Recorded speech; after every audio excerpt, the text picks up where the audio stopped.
تو کہا کہ خوب سمجھو کہ تن سے اور لوگوں کے اوپر تانے دینے سے کبھی اصلاح نہیں ہوتی۔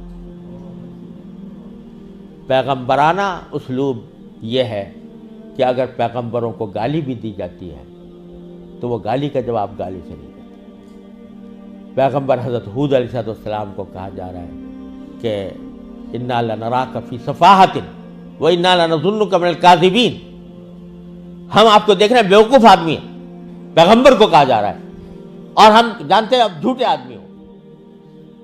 اگر حضرت والد صاحب فرماتے تھے کہ آج اگر کسی مقتدی کو، کسی عالم کو، کسی واعظ کو بھرے مجمع میں یہ کہا جائے کہ تم بیوقوف ہو، تم جھوٹے ہو، تو جواب میں وہ کہے گا تو جھوٹا، تیرا باپ جھوٹا، تیرا دادا جھوٹا۔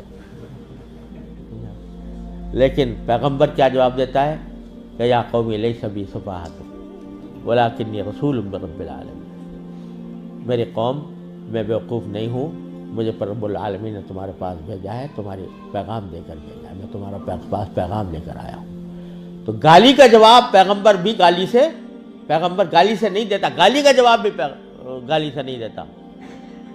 موسیٰ علیہ السلام کے پاس کو بھیج جا رہا ہے فرعون کے پاس، موسیٰ اور ہارون علیہ السلام کو، اور اللہ تعالیٰ کو معلوم ہے کہ فرعون جیسا سرکش آدمی، لیکن ان کو جو تعلیم دی گئی موسیٰ اور ہارون علیہ السلام کو یہ دی گئی کہ قولا لہ قولا لینا، ان کے سامنے، فرعون کے سامنے نرم بات کرنا،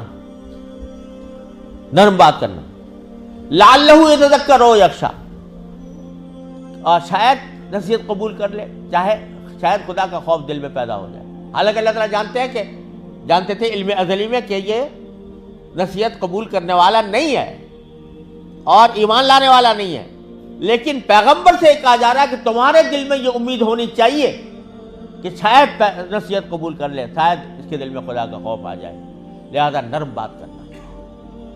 تو یہ کہاں سے تم نے سیکھ لیا کہ مخالفین کے اوپر طعن و تشنیع اور الزام تراشی اور فکر کسنا، یہ کہاں سے سیکھ لیا؟ پیغمبروں کا طریقہ یہ نہیں تھا۔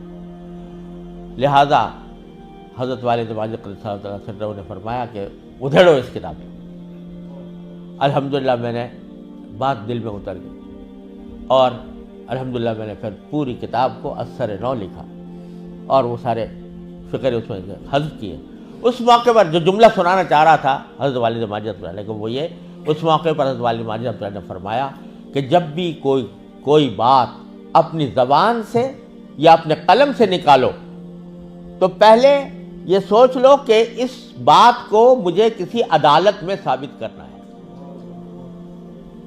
عدالت میں اگر تم اس پوزیشن میں ہو کہ جو بات تم نکال رہے ہو وہ کسی عدالت میں ثابت کر سکو تو بے شک کہہ دو اور لکھ دو، لیکن اگر اس پوزیشن میں نہیں ہو تو ہرگز وہ بات نہ لکھو، نہ کہو۔ کیوں؟